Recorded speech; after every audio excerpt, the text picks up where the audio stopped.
Hello, I'm Michael Lieberman, Food and Beverage Practice Leader at Foe & Son Insurance Brokers. Thanks to all who have joined us via Zoom, and thanks to those who are catching this episode of Food for Thought on Facebook Live. I would also like to take this time to introduce my guests. I have Don Murnane here with us and John Karpousis. I know John's having a little difficulty connecting, so we'll see if he's able to connect. But Don Murnane and John Karpousis from Freehill, Hogan, and Mahar. Gentlemen, welcome and thank you for being here on episode 8 of Food for Thought. Thanks for having us, Michael. It's good to see you, John. I'm glad you were able to get in. We were having some difficulties there. And yeah, Don, I'm actually in the office too, right? And you're in the office. Good for you. Don, you are far from being in the office. You're joining us from a very remote location. But I really appreciate you taking the time to be here with us today. You're very welcome, and fingers crossed on the technical side. That's right. We will keep our fingers crossed. Well, last week, Don, John, and I, we recorded our discussion, and we'll get to that recording shortly. While we spent a good portion of our talk on the headline event in the shipping industry, which was the ever-given blockage of the Suez Canal. I believe the most important takeaway for our audience is the knowledge that Don and John shared as it relates to maritime laws and how those laws can impact the risk management strategies of cargo owners. Following the recorded discussion, John and Don will field your questions live. So to our audience, please share any questions that you may have utilizing the Q&A tool in Zoom. We'll also be monitoring questions on Facebook Live. Patty Devine, Patty, are you here with us? Hi, Michael. Hello, Patty. So Patty, who is so instrumental in putting all of this together, she will be moderating the Q&A. So she's going to be looking for anyone who writes their questions in the Q&A tool on Zoom. She'll also be monitoring Facebook Live, and she'll moderate the Q&A at the end of our call. So really, that's all the housekeeping notes. We have a lot of great information coming your way. I want to get to that and be sensitive of time, try to squeeze all this in under an hour. So for now, I would ask everyone to give thought. Every week, there seems to be a new story concerning some type of maritime incident, with the recent Suez Canal blockage being one of the most infamous maritime events in history.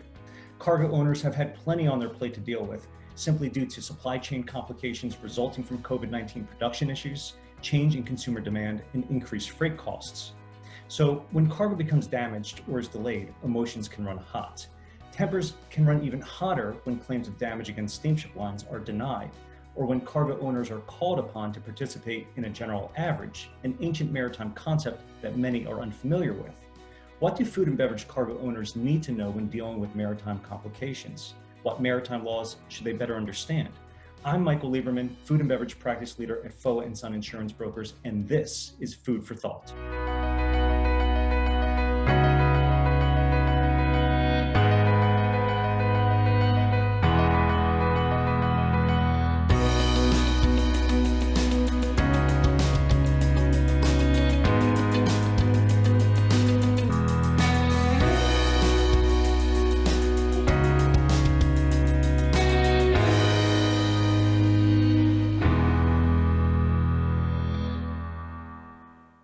I am pleased to welcome Don Murnane and John Karpousis to Food for Thought.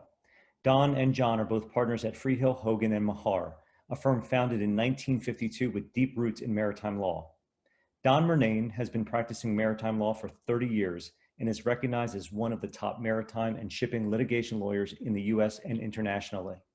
He has acted as lead counsel in litigation and arbitration of all manner of maritime disputes, including vessel and terminal casualties, cargo defense, time and voyage charters, international commercial fraud, terminal, government, and liner service contracts.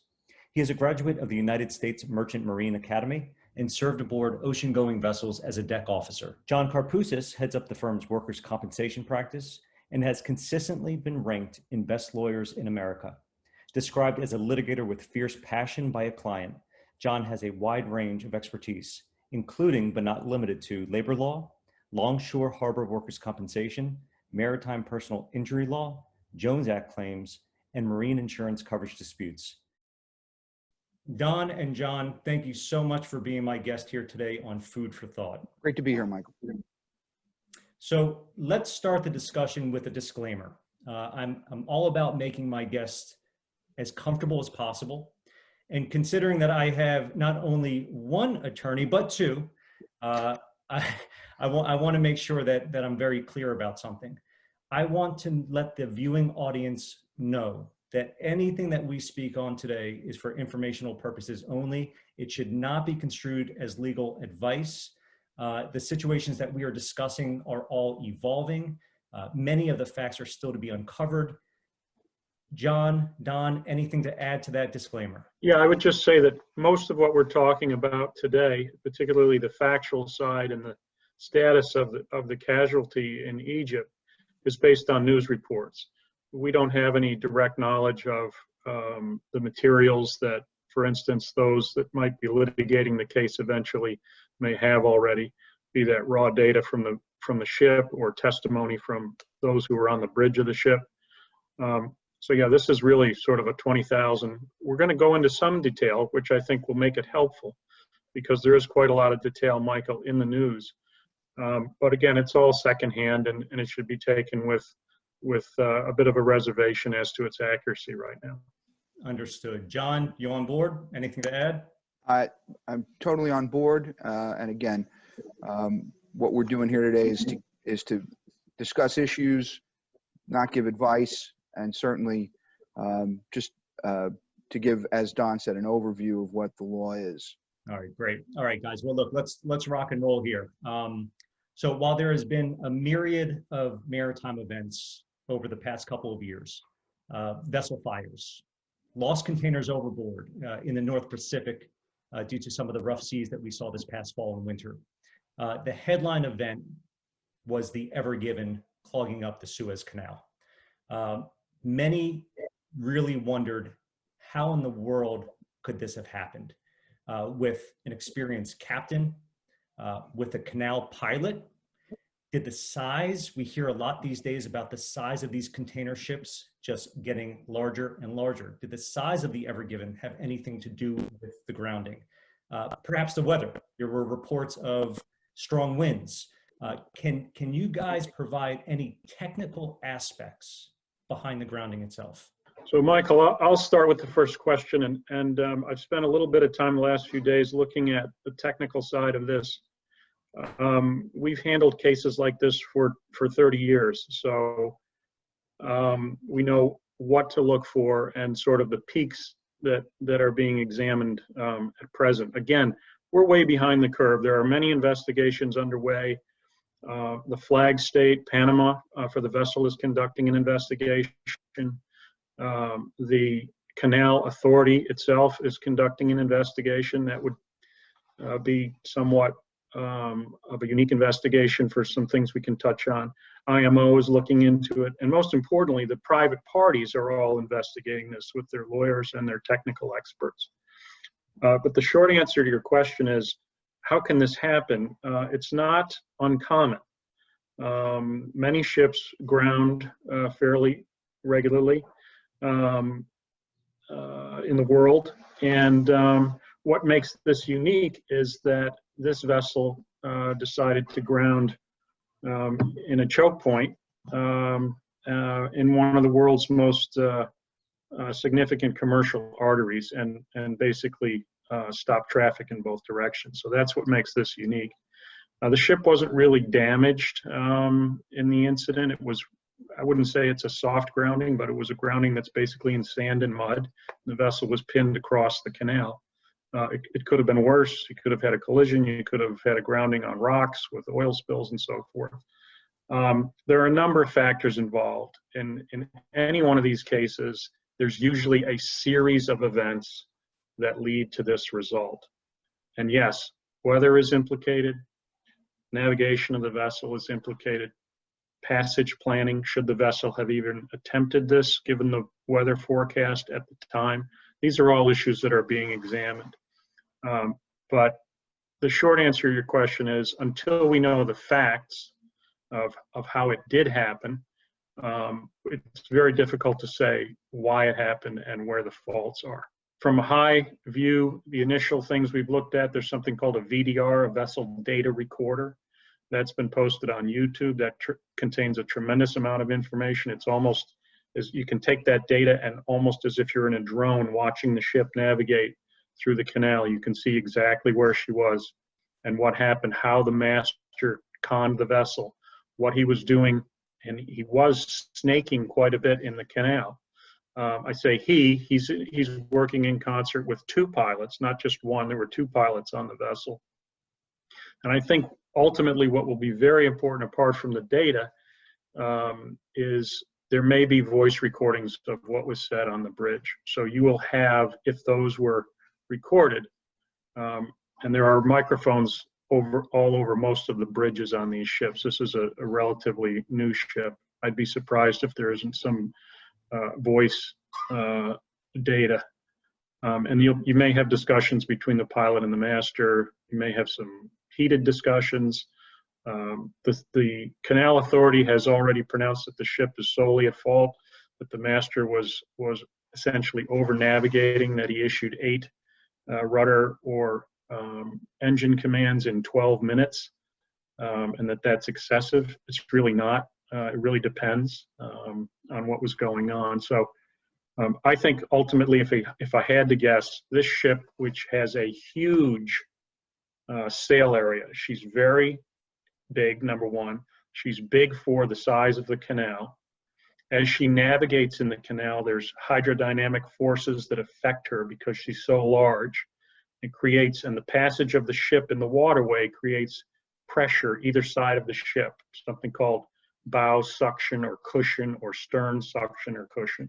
And if you have a wind that's very strong from the stern and catches the quarter of the vessel as she's maneuvering, that can cause her to lose maneuverability. So I think you're going to see some of that. There were reports of gusts up to 40 knots, which is a lot of wind for a ship this size. And again, she's very big. She's the maximum size for that transit. It happened 6 miles into her transit. She was in a convoy with other ships. Interestingly, one other ship was as big as her and apparently did not have problems. So we'll have to see. This is going to go on for a long time. It's going to be every detail will be looked into with great scrutiny. But the jury's still out. And Don, you said that there were 2 pilots on that vessel. And from what I understand, and by no means am I an expert like you are, but it's my understanding that it's the Suez Canal that appoints the pilots onto these vessels as they go through. Is that correct? That's correct. So it's compulsory pilotage. There's a 400-page booklet that the canal puts out that deals with the regulations as to use and navigation. There's a speed limit of 7 to 8 knots. This ship was unquestionably going faster than that. Okay. It appears to me, again, it's speculation on my part, but the ship seems to have had some maneuverability problems as soon as she got into the canal, probably because of this wind. So with this very strong following wind, she was being pushed along, and she veers. She's on the left-hand side of the channel when she originally goes in, then she veers to the right, veers back to the left. She's kind of snaking her way for 6 miles. And we don't know why that is, but we can speculate. And yes, there are 2 pilots on board, and they are consulting with the master, but ultimately the master has the final say. Don, I was going to ask, would it be worthwhile to maybe discuss a little bit the relationship with the pilots in terms of pilotage clauses and indemnity provisions vis-a-vis the vessel owner and the pilots associations? I know from my experience locally in New York and New Jersey that when pilots get on board, there's usually an indemnification provision that the vessel has to give to the pilots association, and then really it's compulsory. You have to take who they give you. You don't get to pick which pilot you get. So that's right. And what you're saying, John, is that if there's pilot error, they're really held harmless? You know, it depends. I don't know what the pilotage clause says in the Suez Canal because, you know, we don't really deal with losses in the Suez Canal. But Don, do you have any insight on that? Yeah, so this one's fairly straightforward. John is talking about what are the practices more commonly found here in the States. But in the Suez Canal, you are required to take a pilot. You cannot transit without a pilot. It's mandatory. You don't select who that is. Obviously, if a pilot comes onto your ship before you enter the canal who's got an issue and the master detects that there's an issue, the master's within his rights to ask that the pilot be replaced. Here, though, the pilot becomes essentially the servant of the vessel, and the Canal Authority navigation regulations say that he is effectively an employee of the ship. He becomes one of the ship's navigators or consultants, and they're not liable for his faults. So it's all really, this will be challenged, believe me, in a case like this. A lot of this will be scrutinized and challenged. But the basic overview is that the pilot becomes a servant of the vessel, and the vessel and the vessel owner are responsible for the pilot's actions. Ultimately, the master has the final say, and that's always a dicey exchange or interplay between the master and the pilot. And as I said, the s.c.a. has come out, their main investigator has come out already and said, this is 100% fault of the master. He was over navigating. He was giving too many commands too quickly and didn't allow the vessel to respond before he gave another one. You may have issues as to whether helm orders were executed properly by the person actually steering the ship. That can be an issue sometimes. But certainly a lot more to be uncovered. A lot more to be uncovered. This will go on for years. You'll have all of the people that were on the bridge will be deposed, and they may have different views. There's radar information. There's data from the Canal Authority itself. The pilots will be deposed, the master, the mates, the engineers. So there's a lot that'll go on yet. So Don, John, I read a report that 30%, I don't know how accurate this is, but 30% of all global container traffic passes through the Suez. The amount of trade that passes through also represents a tremendous amount of revenue to Egypt. What are some of the commercial aspects or the commercial advantages of vessel canal usage? Are the fees worth the time savings? What type of additional liabilities do these ship owners have to the canal when they do utilize the canal passage? Well, we've already touched on the compulsory pilot issue that you have to use their pilots. They have to come on board, and I think Don will probably expound a little bit more about the tariffs and the fees, as well as the time saving. Because if I'm not mistaken, Don, have you sailed through the Suez? I've never been through the Suez. I've been through the Panama Canal several times. Right. Yeah. So Michael, it's 50 ships a day that pass through the canal. They're done in convoys. There's 2 southbound convoys every day, 1 northbound convoy. It is a massive artery for commerce between the Far East and Europe. So what's interesting here is most of these containers, and we're talking about a ship that's got 20,000 total equivalent units. That's 20,000, this is her capacity, 20,000 20-foot containers, 10,000 40-foot. You might have multiple cargo owning interests for each container. Everything that you see in the supermarket, everything that you see in Walmart, anywhere in Europe is in those boxes. And the estimates are that $750 million in value that's on that ship as she transits. So yeah, and time is money, obviously. Just in time is a big factor for a number of manufacturers and distributors. So they wouldn't go through there if it didn't save them money. Sure. The fees are astronomical. I've heard a quote that for the Ever Given to pass through, it was $700,000 in an easy pass toll.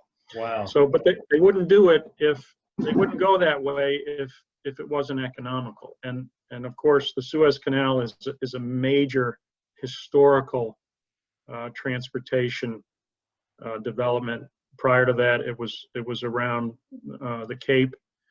And so what we had in this case is once the canal is closed, of course, ship owners are looking for what are my options now? And it really depends on where you were, where your ship was at the time of the grounding. If you were already in line to go through the canal, you had to make an estimate as to how long is this going to last? Does it make sense for us to skedaddle, turn around and make the long trip around? How much is that going to cost? How long is it going to take? And that depends on. Do you know, Don, the amount of time? And I know it depends on where you were exactly when the Suez became blocked, but do you know the approximate time? Yeah, it's to go the long way. If you go the long way, I mean, a tanker is going to move much more slowly than one of these ships or a vessel that travels faster. But it's anywhere from, depending where you are, 11 days to 26 days it could add. It depends where you're going as well in Europe. But yeah, and believe me, the market weighs this, and the canal weighs it. The canal knows how much it costs for a ship to go around, and that affects the cost of the toll. Tremendous toll. Tremendous toll. And I've seen the same, quotes, 12% to 28% of the world's commerce is passing through that artery. That's what makes this case so interesting, is the significance of the canal. I mean, when closing it. When it comes to the potential liabilities that ship owners face when passing through the canal, do you think that someone has gone through the process of identifying that risk of what would happen if that vessel clogged the canal, and what that would mean from an economic liability standpoint? Or is this truly a black swan event that no one thought about? Well, it's happened before. There was a war where the canal was closed. Historically, there have been periods of time, and I believe that was in the 70s. It had a tremendous impact, but it is very hard to predict because you don't know how long it's going to last. Here, the stoppage was 6+ days. That's actually a fairly good result for what happened. It could have been a lot worse, but it's just so hard. There are so many factors to try to calculate when something like this happens. The numbers are astronomical. The knock-on effect of 100 ships being put into a waiting line basically on both ends, and then how those ships being unable to transit affects other commerce, and it's the tentacles that go out from this incident. If you were to try and map it, it would encompass the globe, because there's so many knock-on effects in terms of the product, the ships, and the end businesses that are involved. So Don and John, what claims will the Ever Given face? I mean, this has now happened, right? And they're facing claims currently, and I'm sure they're going to face some future claims. I know there's no crystal ball here, but what are your thoughts as far as the claims that they're going to encounter? Well, it's easy to say at the start that we know one thing that they're not going to face is these kind of economic loss damages from cargo owners, unless there's an injury, a physical injury to property. You're not going to be able to get the inconvenience, long way around inconvenience type of claim back. Right. So let's talk about that. Let's just make, because the audience here, they are cargo owners, right? And Right. I think that's what we have seen. The biggest impact to cargo owners was not so much that there was an event that caused physical loss or damage to that cargo. The cargo arrived, the cargo was in sound condition. May not be the case for goods with short shelf life, perishables, but for the most part, lack of physical damage to the cargo, there was just a significant delay, right? So, owners of cargo, they had problems with maybe their customers not being able to make just on time deliveries. Those claims are really something that, as you said, John, would not be something that cargo owners could claim against steamship lines. Yeah, at least under U.S. law, bear in mind that the, this casualty that we're talking about here today probably, is not going to have any U.S. law implications. Don, correct me if I'm wrong, but, the rule, it's a Supreme Court case from the 20s. It's Robbins Dry Dock case. If you don't suffer a physical loss, you can't get purely economic delay type damages. There was recently a case I was reading about in the Fifth Circuit, which is in New Orleans, where a vessel hit a bridge. The bridge got knocked out, and all these residents had to take the long way around, and they sued the vessel because of inconvenience, essentially. And the court kicked them out and said, you don't get that kind of damage unless you're physically harmed or your property has suffered a physical harm. Understood. And that's so what other type of claims do you guys are coming down the pike for ever given? So Michael, let me just take from what John said and amplify a little bit. You need to be very precise about the nature of the claim here. Let's talk about cargo claims.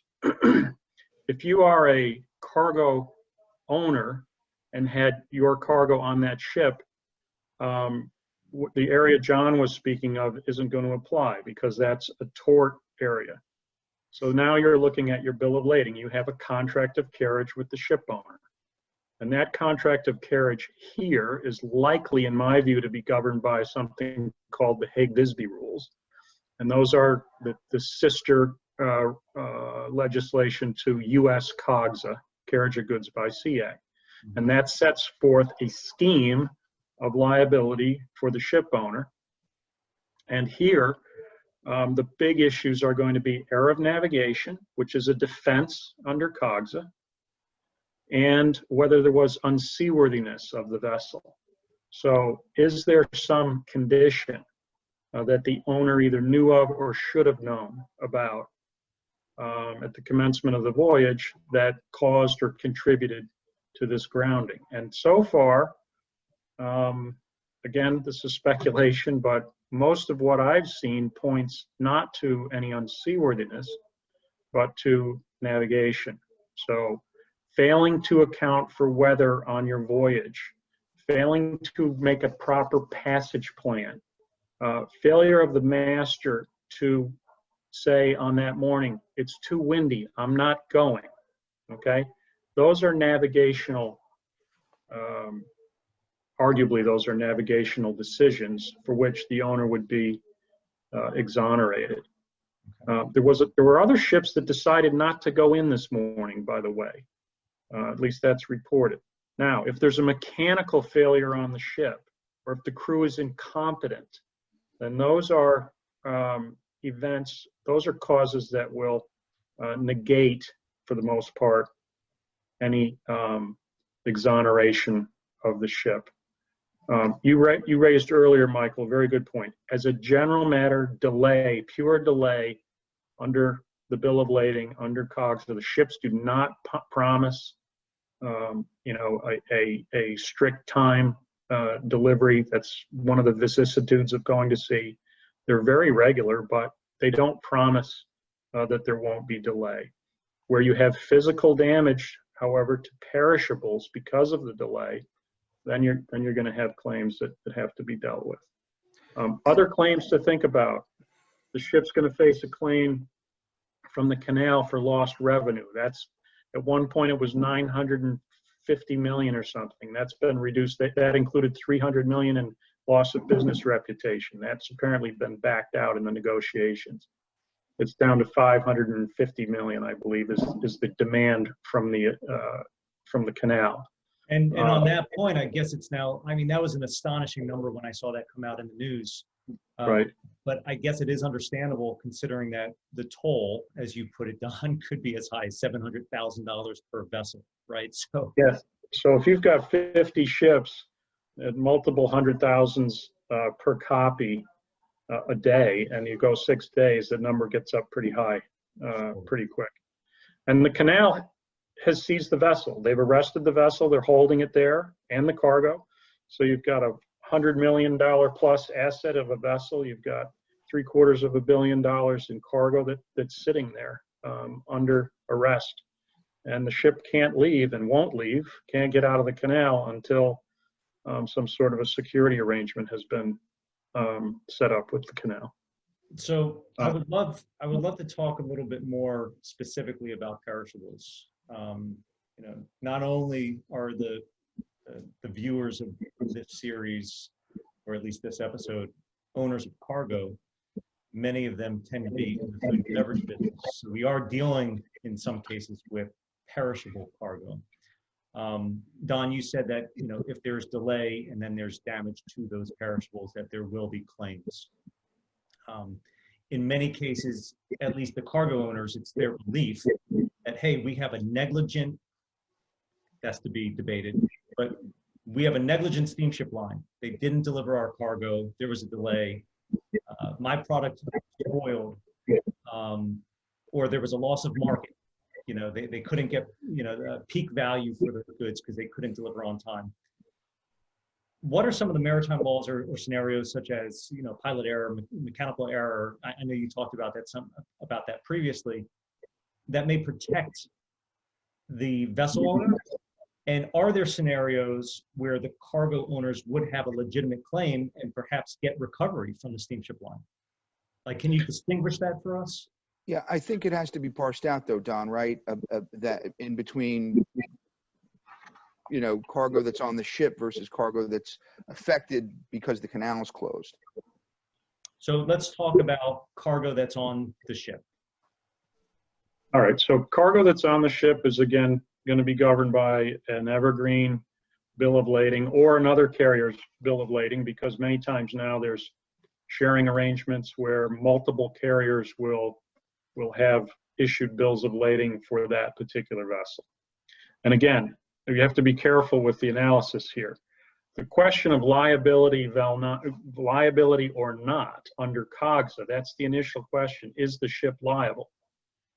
Let's take an example. If error of navigation is shown to be the sole cause of what happened here, the ship owner's out, it's exonerated, whether you have damage or not, okay? The ship owner is not liable if it sustains an enumerated defense under COGSA. Got it. Game over, ship owner wins, okay? If, however, the vessel is found to be at fault under COGSA, it doesn't qualify for one of those exceptions, or it was found to be unseaworthy, and that the unseaworthiness caused the damage to the cargo, then we get into this issue. And so if your cargo isn't physically damaged, it's just delayed, you're not generally going to be able to recover. If, however, the delay causes a perishable good to become damaged, then you have a claim, and that's a valid claim that has to be looked at in terms of how much is the loss. So was the shelf life of the product diminished? Did the product spoil? Did they lose value because the market transitioned during the delay? And those are all valid claims that have to be evaluated and looked at in the normal course. And I think that's a really important point for cargo owners to understand, because when they look at their own protection through their marine cargo policy, what many cargo owners will find is a paramount exclusion for delay, right? Marine cargo underwriters, they do not want to pay losses due to delay alone. So it's good to know that there may be some recourse against the steamship lines for certain types of losses when it comes to delay and loss of perishables. Now, of course, as a broker and advocate for insureds, I'm always trying to get carve-backs for that delay exclusion. So if there is damage due to delay, then the insurance policy will back that up. But I think that's a really important point for cargo owners to understand that, you know, this could be an uninsured risk within their own policy, but there may be different avenues for recovery through the steamship line. So I appreciate that. Yeah, that's right. Most of the time, when we are defending the ship owners, our opponents are cargo recovery lawyers who are representing the cargo underwriter in a recovery posture. So, yeah, you know, if whatever the policy pays out, it pays out to the insured, and then those claims are subrogated, and that's when we get into these COGSA issues. Great. Now, if we're faced with a situation where the vessel is found to be negligent, are there any other things that are protecting the vessel from liability, such as a limit of liability? Another important fact for cargo owners to understand is that while you may be able to prove negligence, you may have a valid claim, you may not be entitled to 100% of the value of your goods because of a limited liability that the vessel owner has in place. Does that exist? Yeah, a couple points here. First of all, you said if the ship is negligent. Again, negligence alone might not be enough. If the ship is negligent in her navigation, that might be, you know, an excuse. If the ship is unseaworthy and the ship is found to have breached COGSA or the Hague-Visby requirements, then we get into this issue of limitation. In the U.S., the famous limitation is the COGSA $500 package limit. I'd be surprised if that has much application on this case because, again, most of these containers are going into Europe, and I suspect we're going to have Hague-Visby. And so there's a different limit that applies under Hague-Visby, and that's a fairly complicated calculation involving you know, various international currencies and the amount of cargo. It's not the $500 package. So that's one limit. Then there's another limit, and the ship owners have already filed in London for a ship owner's limitation of liability under international treaty and English law, which would limit the ship owner's overall liability to a fund of about 114 million. In the U.S., under limitation law, personal contracts are excluded from that limit. You cannot contract with someone and say, I'm going to do something, and then file a limitation action and say, well, I breached my contract, you know, the limit applies. So I'm not sure I'm pretty sure the English position is the same. So if you have a bill of lading contract with the ship owner, and the ship owner files a limitation act somewhere in the world, usually those contractual obligations would not be subject to the limit. So when it comes to the Ever Given, just a quick question, because I want to start talking about general average. Was general average declared on the Ever Given? It has been declared. It has been declared. Okay. So what I've recognized over my career is that clients or cargo owners, they are caught off guard when they are brought into a general average. It's a concept that is foreign to many cargo owners. I personally believe that the general average risk on its own is sufficient reason for cargo owners to maintain some level of marine cargo insurance because these policies will respond to claims of GA. Can you provide, John, Don, an explanation on general average or GA and how it works? Well, I'm going to defer to Don because he's done far more general average than I have. It doesn't happen often, but I'm going to defer to Donnie on this one. Doesn't happen often, but I've seen more declarations of GA over the past couple months. Well, because we've had a lot of container overboard type of cases, right? We've had a lot of container losses and things like that. I think there was a recent GA declared, I forget the name of the vessel, but there was an engine fire.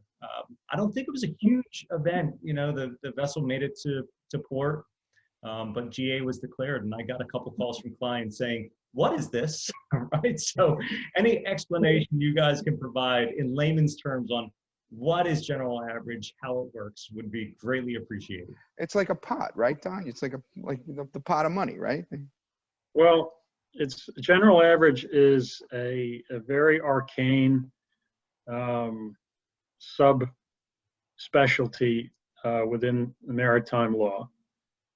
There are average adjusters who are experts in this, but there are some overriding legal principles. And the essential theme of it is that the venture, the vessel and her cargo, are exposed to a risk that threatens loss of the venture.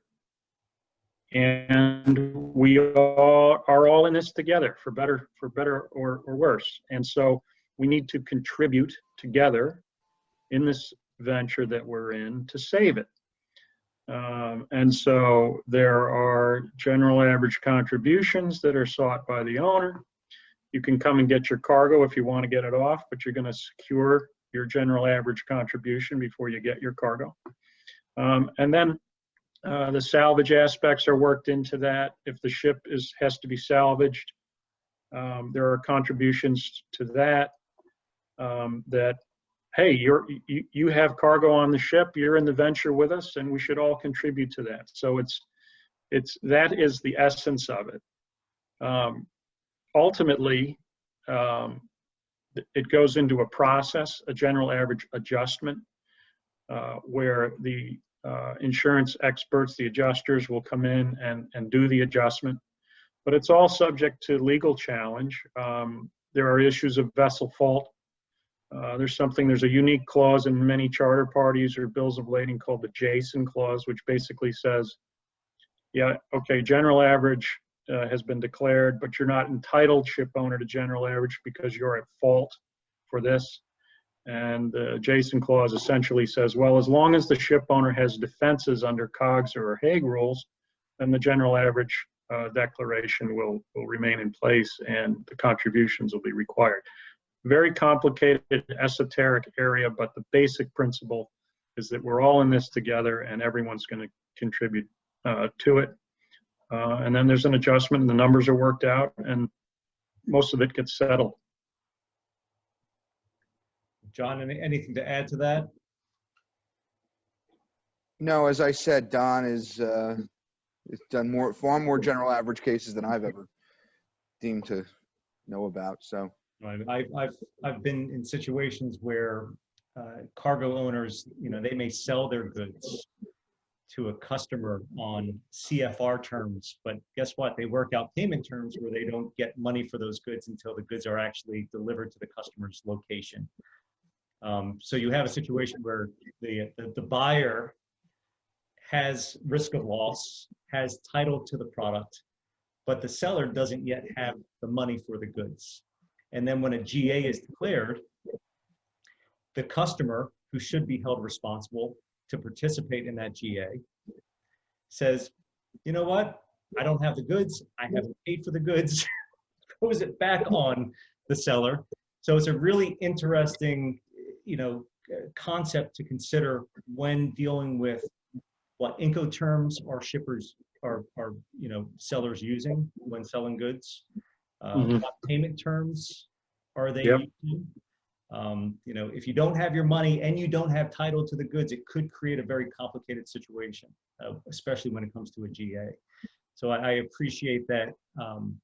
I appreciate the layman's explanation, Don, very much, and I'm sure the audience does as well. So guys, look, I thank you so much for your time today. But what I always like to do with each episode and each topic that we cover on these episodes is to really try to give the audience some clear takeaways. So from a cargo owner's perspective, as we still find ourselves in this very active maritime event state, which I hope settles down soon, what are some of the lessons learned? and what are some steps or corrective actions that cargo owners, food and beverage cargo owners, should be focusing on right now? So I'm not sure that this really changes a whole lot. I don't know that there are too many lessons that can be learned from it. It is a highly unique event. I wouldn't say it's a 1 in a million shot, but it's not going to happen every day. That's why we're talking about it. Make sure you have adequate insurance is the takeaway. You can't always insure for everything. That's some of a unique part of the maritime world. There are risks that are going to occur. You know, the closing of the Suez Canal is an extremely rare event. But I think the main takeaway is understand as best you can what your contractual obligations and rights are. It's helpful to spend time looking into these issues so that you're not surprised when you have an incident like this. And, you know, it helps you plan. Can a small company, can an importer of perishables have as part of its risk management plan what happens when the Suez Canal is closed? Probably not realistic. It just doesn't happen that often. But what happens when we have a large casualty where our products are delayed and we've got obligations to distributors or to our own customers? I think that's definitely worth something to plan for. Very, very valuable. Thank you for that. John, anything to add as we close this episode out? Nope. Thank you for having us, Michael. It was fun and informative, I think. I hope it was, at least. All right. I learned a lot just listening to Don. That's right. Well, I'm glad we could teach you something, John. But look, I really appreciate the time and the energy that both of you put into this. John, I know you're traveling down in Dallas right now, so thank you very much. My pleasure. But take care, and perhaps we'll have you back for a follow-up episode. Appreciate you very much. That'd be great. If any of the seamen had been injured, Mr. Karpousis would be answering most of the questions, not me. That's probably just right. the way it is. Well, we're thankful that the seamen were not injured in this event. That's right. Gents, take care. Okay, thanks, Michael. Appreciate it. Bye now. Bye. Thanks to everyone for joining us here on episode 8 of Food for Thought. My deep appreciation goes out to our guests, Don Murnane and John Karpousis of Freehill, Hogan, and Mahar. And as I always close, thank you to all of our Fulla & Son valued clients for allowing us to serve your risk management and insurance needs. It's our honor to play a role in your food and beverage journey and your success. I'll see you next time on Food for Thought.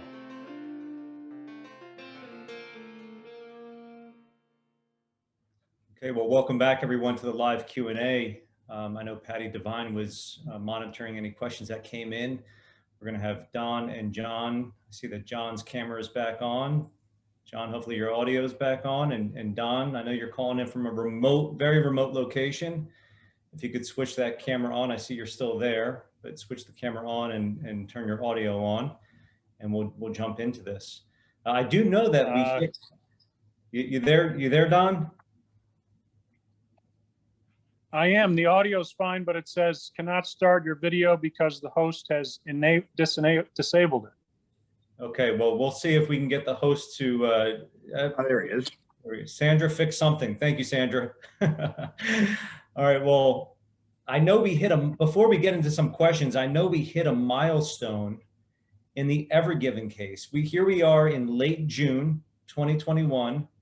The grounding happened back in March, correct? And yeah, three months ago. And Don, you sent me an email this morning with that milestone, and maybe you can give a little bit of an update. Sure, I'd be happy to. So the ship owner has been in negotiations with the Canal Authority. As we discussed in the video, the vessel was seized by the authority, and there were demands made for security. And it's been 3 months. I'm sure those have been some, very intense negotiations. But the report as of this morning is that a deal has been struck. The vessel will be allowed to leave. Security arrangements have been worked out. The details of that were not made public, so we don't know how much in terms of quantum the ship owner has posted. But the vessel will now go on to Rotterdam and discharge the cargo there. So that's a big development, but it did take 3 months to work this out. It's incredible. The cargo will be discharged, but I would assume that cargo owners need to put up the general average security in order to get their cargo, correct? That's correct. So there will be security posted for whatever the anticipated contributions will be. And it's going to be significant.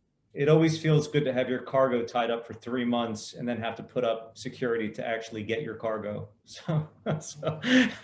So frustrations are high right now, especially in the world of shipping, because it's so difficult out there, even under good conditions. Patty, did we? I know you were monitoring Facebook Live. Any questions come through? We do have a couple of questions. The first one today, gentlemen, is COGSA. I don't know what the acronym stands for, I'm sorry. Seems to be one of the main laws that cargo owners should familiarize themselves with. Is this an international law, or does it only pertain to shipments imported into the US? My lawyer friends, I leave that in your hands. So, Go ahead, Don. yeah, that's an excellent point. The questioner obviously knows some of the issues here. I doubt that U.S. COGSA. We don't know. We have to look at the bills of lading, but because most of this cargo was going from Asia into Europe, as we discussed in the video, I suspect most of it will be subject to the Hague rules. That I could be wrong on that too. On some of these containers, some ship owners have amended their bill of lading. They may have a service contract that requires a different regime to apply, but generally COGSA applies to bills of lading for cargo going to or from the U.S. That's ex proprio vigore or by operation of law, and it can also apply by contract. The parties can stipulate to that, but I really doubt that the U.S. lawyers are going to have much to do. There may be some boxes that were ultimately going to be transshipped that might have U.S. COGSA, but I think that the vast majority of these boxes are going to be Hague Visby or something other than U.S. COGSA. I should have mentioned too, there's new legislation that's been in the works for many years now. It hasn't gotten final traction, called the Rotterdam rules, and those rules have adjusted some of these arcane principles under the old, exoneration for navigation and such. Those have all been looked at and modified under the Rotterdam rules. Great, thank you so much. Brad actually has a question. The owners who have perishables, are they able to make claims under general average?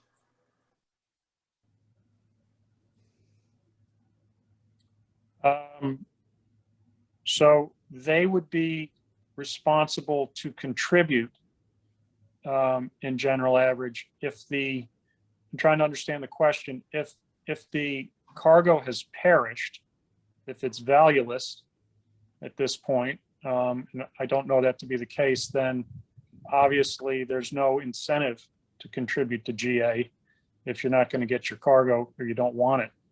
I don't know if that answers the question, but well, I think, Don, let me jump in on that, because I think where there's confusion is that from a cargo owner's perspective, if their cargo is damaged, does the value of their damaged cargo become part of the general average calculation?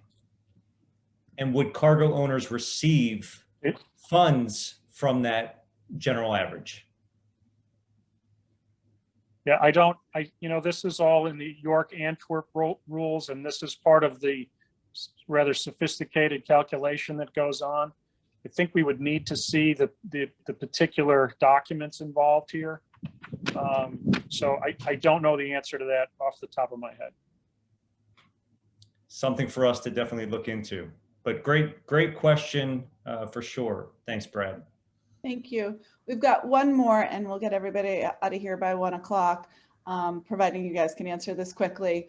So I guess there's just a strong resistance when asking steamship lines for temperature data on refrigerated containers. And so when temp abuses do occur, you know, the client has to provide the temp data, but when they ask for theirs, there's strong resistance to that. So how do we get that data released?